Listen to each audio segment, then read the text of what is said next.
Blood and Guts AEW Dynamite jadi event yang sangat mengesankan dan banyak terjadi pertumpahan darah, momen-momen ekstrim yang memang khasnya Blood and Guts ya.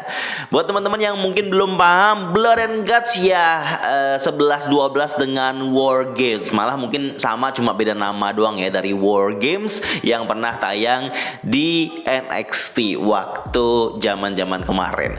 Dan Blood and Guts sendiri sudah jadi trademarknya AEW dan akan jadi tahunan. Dan spesialnya lagi, Blood and Guts adalah event gratis di televisi di acara Dynamite. Jadi memang bisa ditonton tanpa pay-per-view dan juga ada iklan-iklan yang tayang. Tetapi walaupun ada iklan, itu tidak mengurangi esensi dari Blood and Guts, dimana ini jadi tayangan utama di event Dynamite, di acara Dynamite di pagi hari ini di tanggal 30 Juni 2022 di pagi hari tadi. Sekarang pukul 11 siang ya, baru selesai saya nonton tadi sekitar sejaman yang lalu ya, sejam atau 2 jam yang lalu. Kita langsung bahas di video Gilang Gulat kali ini ya. Selain Blood and Guts menjadi pertandingan utama yang terjadi selama kurang lebih 1 jam, itu ada beberapa momen yang lain juga ya.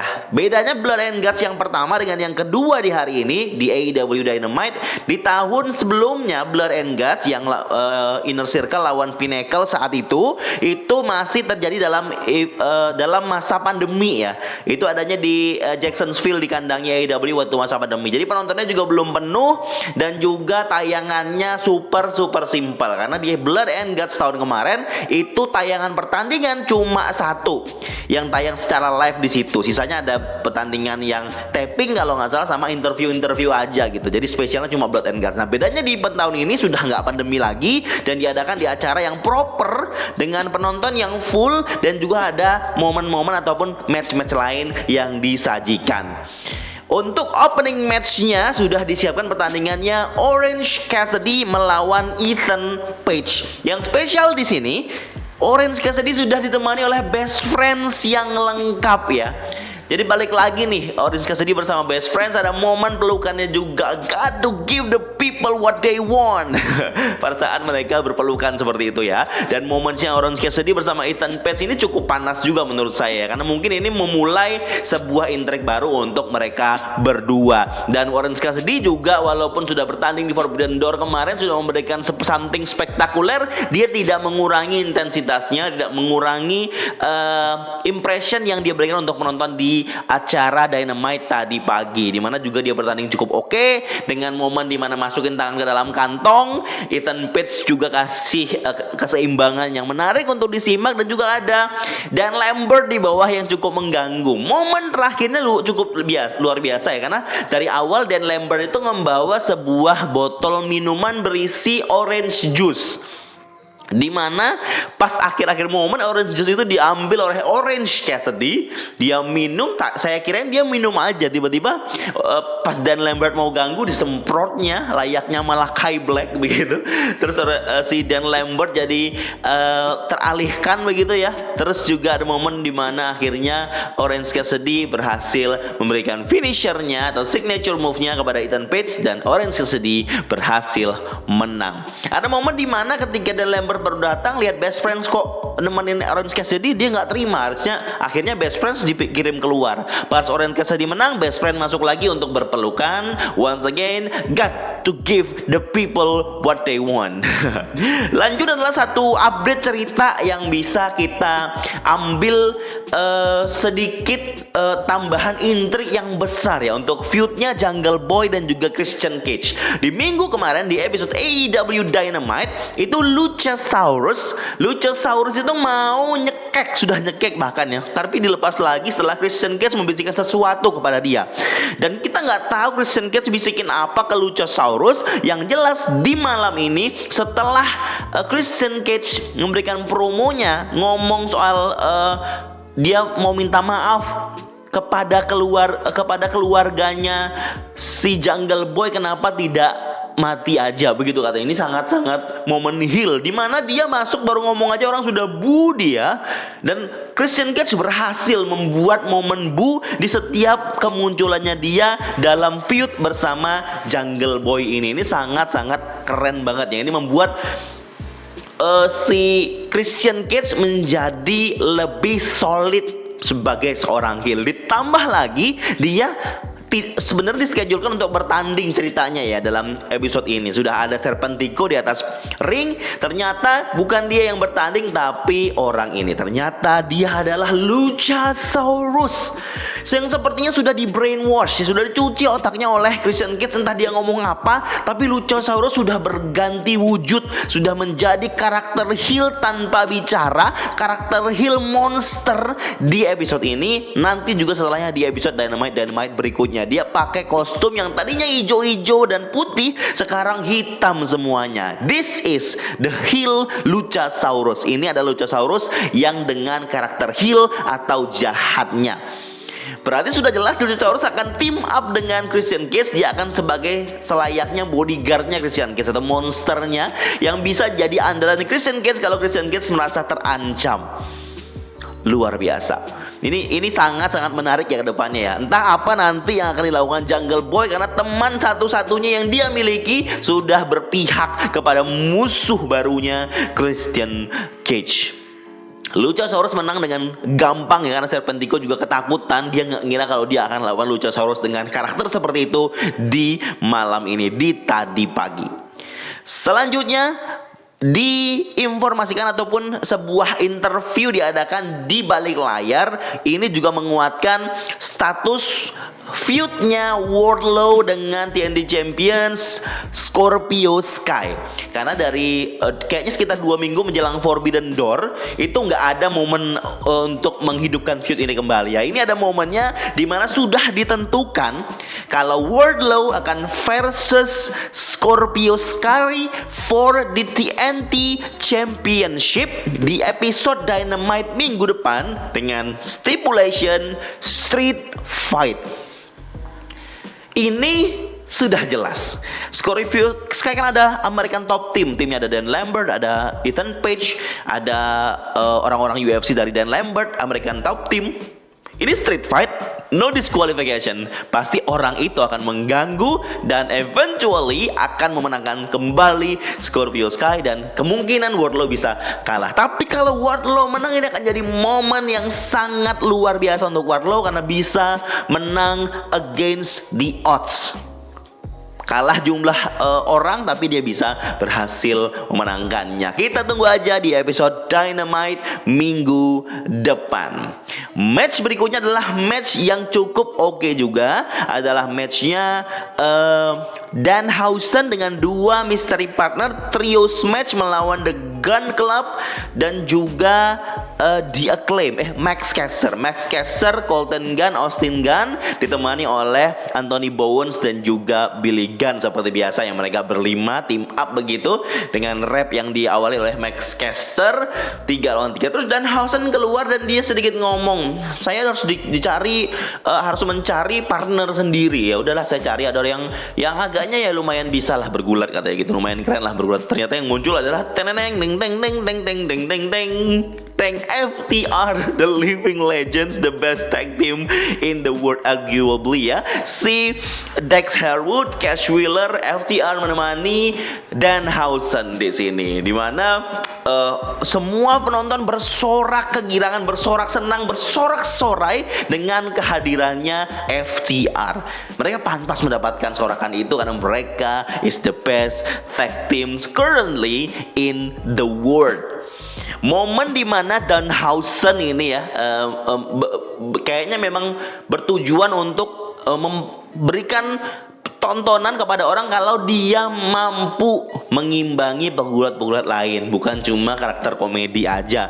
Beberapa momen yang kita dapatkan juga dan juga ada sedikit action dari FTR dan eventually pertandingan dimenangkan oleh Danhausen, di mana ada momen Anthony Bowens yang selama ini didorong pakai kursi roda, dia berdiri dengan tongkatnya yang dia pegang bermaksud untuk memukul Danhausen. Danhausen menghindar dan Colton Gunn atau Austin Gunn, kurang paham saya, itu langsung terkapar, terkena pukulan jadi Anthony Bowens. Akhirnya Danhausen bisa menang. Setelah FTR Danhausen pergi, ada momen di Acclaim, Billy Gunn dan The Gun Club. Ini ada sedikit intrik, marah begitu, karena memang Anthony Bowens sudah mukul tapi nggak sengaja. Dan yang paling menariknya adalah Billy Gunn itu membela The Acclaim. Dia membela The Acclaim di sini. Anaknya sendiri nggak dia bela. Ini kok jadi momen di mana Billy Gunn itu mengkhianati anaknya sendiri. Yang saya masih agak bingung di sini yang mana yang dalam momen ini mendapatkan momen heel-nya. Apakah Billy Gunn dan The Acclaim, ataukah Austin Gunn dan Colton Gunn, The Ass Boys, The Gun Club. Ini sudah jelas akan menjadi sebuah intrik di antara grup mereka ini yang akan berujung kepada sebuah feud atau match. Until now kita nggak tahu secara jelas apa yang akan terjadi dengan mereka semua. Lanjut lagi adalah match TBS Championship. Saya skip matchnya ya, nggak begitu tertarik lah untuk match ini karena Jade Cargill pasti menang. Dan setelah matchnya, Jade ini ngerasa tidak ada lagi yang bisa melawannya dia. Terus juga si Stokely ngomong kalau Athena Crystal-Lander juga nggak sanggup untuk melawan Jade Cargill yang sudah sekitar 34-0 ya kalau nggak salah. Itu keluarlah Athena dan Crystal-Lander yang akan mukulin Jade dan juga Kiera Hogan di atas panggung. Dan kemudian Layla Gray yang tadi kalah melawan Jade Cargill malah membela Jade Cargill di sini. Tapi Jade Cargill nggak terima dia masuk The Baddies mungkin ya. Entah apa nanti yang terjadi setelah ini, yang mana mungkin akan bertambah lagi The Baddies. Dan saya masih bingung sekarang, belum ada pegulat wanita di AEW saat ini yang kira-kira bisa mengalahkan Jade Cargill. Itu nggak ada yang di build up oleh AEW ya. Jadi kesannya ini Jade Cargill akan memegang TBS Championship selamanya. Heran saya. Lanjutlah kita sampai kepada match utama yang sekitar 1 jaman acaranya ya, pertandingan ini aja. Dan sedikit rulesnya saya kasih tahu buat teman-teman yang belum tahu. Jadi dalam kandang ini ada 2 ring seperti War Games. Karena kemarin Jericho dan timnya menang di Forbidden Door lawan timnya Eddie Kingston. Jadi Jericho itu dapat advantage atau keunggulan dalam match ini. Jadi match ini dimasukin 1 orang dari Jericho Appreciation Society dan juga 1 orang dari timnya Blackpool Combat Club, yaitu Cesaro. Sammy Guevara lawan Cesaro. Karena Jericho sebelumnya menang, dia mendapatkan keuntungan, yaitu adalah dia bisa memasukkan orang duluan. Jadi ketika orang masuk duluan kan, kalau misalnya ini kan sistemnya 1 masuk 4 menit 1 masuk 4 menit 1 masuk gitu istilahnya ya. 1 masuk 2 nih udah masuk. Nah Jericho Appreciation Society kan dia menang, dia masuk 1 orang. Berarti 2 lawan 1 di sini. Harus nunggu 4 menit lagi untuk tim yang lain, timnya Blackpool Combat Club untuk masuk ke ini biar jadi imbang. 4 menit lagi Jericho Appreciation Society akan 3 lawan 2. Jadi dia ada keuntungan di sini. Seperti saya lihat generally dalam match ini ya, ini story-nya nggak begitu jelas, tapi ada momen-momen utama yang kita dapatkan di sini yang pasti membuat kita semakin excited dan senang menyaksikan pertandingan ini. Jelas, satu momen yang kita tunggu adalah Jake Hager reunite atau reuni dengan mantan partner The Real Americans-nya We The People bersama-sama di atas ring hadap-hadapan. Ini jadi momen yang keren karena sempat momen hal ini itu penonton bersorak-sorai We The People, dun, dun, dun, dun, dun. We The People. Saya juga merasa wah reuni nih Jake Hager dan juga Claudio Castagnoli. Dan momen lainnya adalah ada di mana dalam strategi ini kan ditentukan nih siapa yang akan masuk duluan, siapa yang akan masuk duluan, siapa yang akan masuk duluan. Dan Moxley itu masuk duluan sebelum Eddie Kingston. Jadi yang terakhir ini ada Jericho dan Eddie Kingston yang masuk. Karena memang cerita besar dari Blood and Guts adalah perseteruannya Eddie Kingston dan juga Jericho. Yang lain itu cuma ikutan aja menurut saya. Memang dari awal ini adalah penyelesaian ataupun titik storyline besarnya Jericho dan juga Eddie Kingston. Makanya dua orang ini ditaruh di paling belakang untuk masuk menyelesaikan pertandingan. Dan pertandingan itu belum dimulai sampai semua 6 orang dari masing-masing tim 12-12-nya masuk ke dalam ring. Barulah bel dibunyikan teng teng teng. Dan yang menang itu ada dua caranya. Selain pinfall enggak ya, selain submission atau nyerah tap, itu adalah timnya yang nyerah untuk jangan dilakukan lagi. Di Blood and Guts tahun lalu tim Inner Circle menyerah karena si MJF mau jatuhin Jericho ke bawah, tapi udah jangan nyerah. Akhirnya nyerah, menang timnya MJF atau Pinnacle saat itu ya. Tapi tetap MJF menjatuhkan Jericho walaupun sudah menyerah. Nah di Blood and Guts tahun ini itu mereka nggak menyerah, tapi satu orang yang menyerah yaitu Matt Menard ketika Cesaro lagi Claudio itu kasih sharpshooter di atas cage di Blood and Guts ini. Terus dia tap out gitu ya, dan submission, menang akhirnya timnya Blackpool Combat Club. Kita akan coba ngomongin intrik endingnya nanti ya.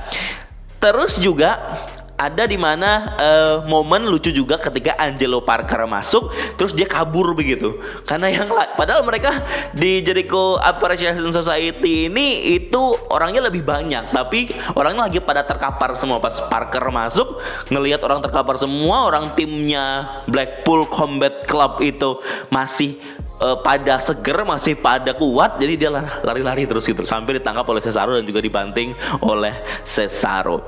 Dan juga ada momen di mana Jon Moxley dan Wheeler Yuta mengeluarkan pecahan kaca dan juga paku payung. Ini juga momen hardcore yang terjadi.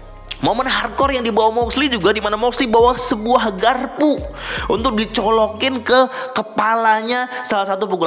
Pertama itu Garcia dan juga ada beberapa yang lainnya. Sampai dia bawa tusuk sate, bro. Ini Idul Kurban belum datang dibawa tusuk sate. Cuma kurang areng sama dagingnya. Tusuk sate dia tusukkan ke kepalanya Matt Menard kalau nggak salah. Itu berdarah gitu.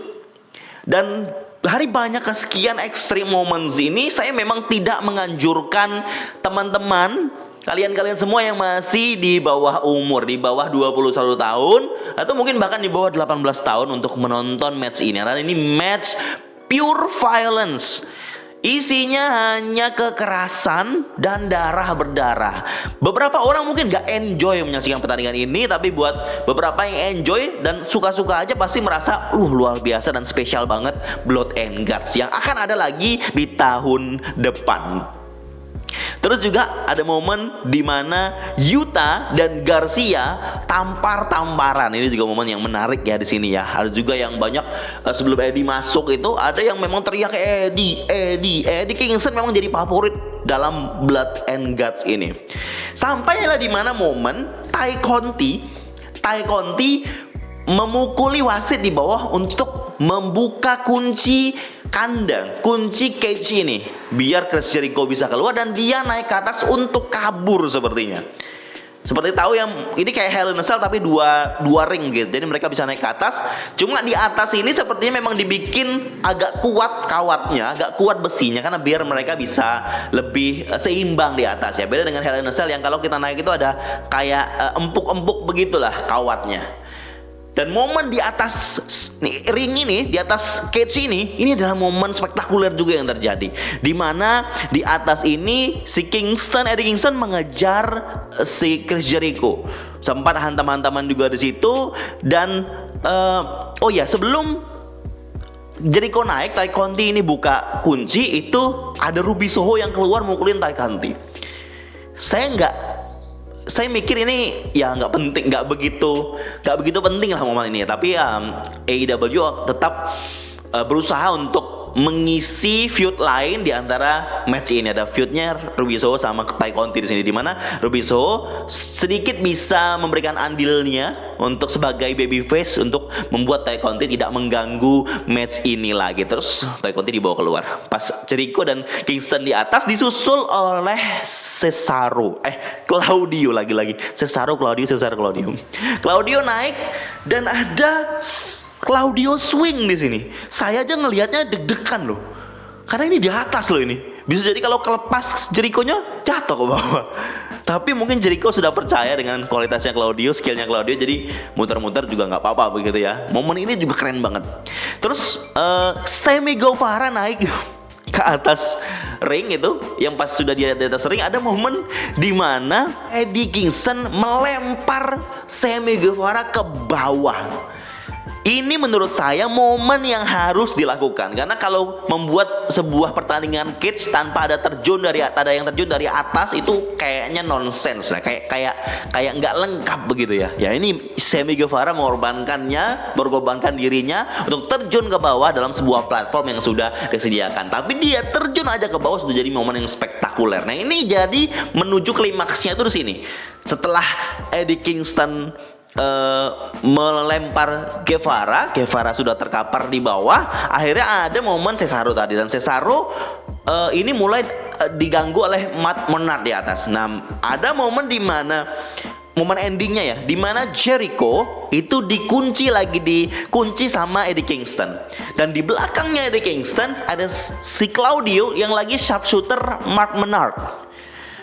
Ini dua-duanya lagi submission nih. Tinggal nunggu siapa yang tap duluan. Ternyata yang tap duluan Mark Menard. Dia tap duluan pak gitu. Akhirnya pertandingan berakhir dan Blackpool Combat Club menang.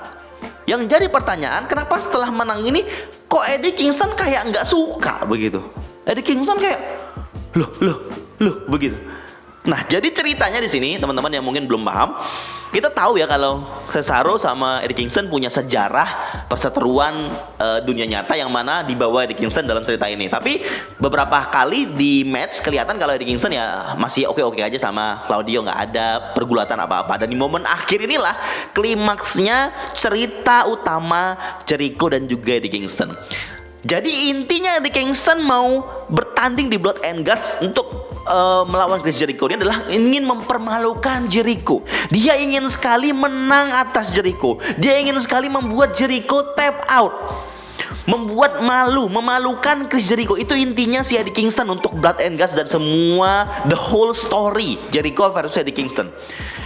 Tetapi di momen ini, momen yang dia inginkan sekali untuk membuat Jericho tap out, Claudio mencurinya. Dalam pikirannya Eddie Kingston, Claudio mencuri momen dia untuk ngetap ke Jericho. Malah Mark Menard yang ditap. Jadi Kingston gak bisa mempermalukan Chris Jericho di sini. Dia gagal karena Claudio. Makanya dia agak kok gini. Wah, kok gak sesuai dengan ekspektasi saya begitu. Tapi Claudio ngerasa ya oke-oke aja karena dia udah menang untuk tim, dan Kingston gak suka karena ini momen dia tapi dicuri oleh Chris Cesaro. Nah ini jadi poin baru nih teman-teman untuk feud selanjutnya dalam match ini. Mungkin Kingston akan sudah selesai dengan Jericho ya. Dia gagal mempermalukan Jericho karena Claudio. Akhirnya ya mungkin akan ada feud lanjutan Claudio lawan Eddie Kingston dengan background cerita ini. Banyak momen-momen menarik yang kita dapatkan di sini ya dalam pertandingan ini, yang memang penuh darah, penuh intrik juga, walaupun cerita besarnya hanya Eddie Kingston melawan Chris Jericho. Kalau dibandingin dengan Blood and Guts tahun lalu AEW Dynamite, di sini adalah Blood and Guts yang lebih baik daripada sebelumnya. Pasti teman-teman setuju juga ya. Ada satu yang membuat saya ganjel sih dalam match ini, dimana kita lihat ya ketika Kingston masuk langsung menyasar Jericho, dia bawa sebuah ini apa namanya, kayak botol yang isi cairan gitu. Di komentator bilang, si William Regal bilang katanya ini alkohol. Ya ini adalah bentuk pelanjutan ceritanya si Kingston yang ingin membakar Jericho dengan alkohol tersebut. Terus alkoholnya gak jadi, terus kebuang keluar. Ada momen kita lihat di mana Tay Conti masukin alkohol ke dalam lagi lewat lubang-lubangnya cage ini, lubang-lubang kandang besi ini. Nah, udah dipegang Jericho. terus nggak diapa-apain guys. Nggak ada momen dimana Jericho ngasih nyiramin alkohol ini segala macam. Nah itu cancel aja mungkin ya, momen itu di cancel sama dia.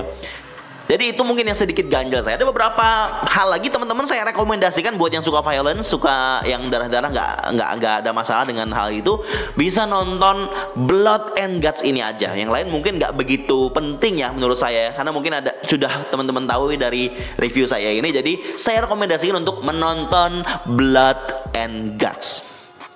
Buat yang sudah nonton dari semua segmen ini dan dari semua momen di Blood and Guts, mana yang paling menjadi favorit teman-teman semua? Bisa komen di bawah ya. Terima kasih yang sudah menyaksikan Dynamite Review Blood and Guts di channel Gilang Gulat. You can teach that.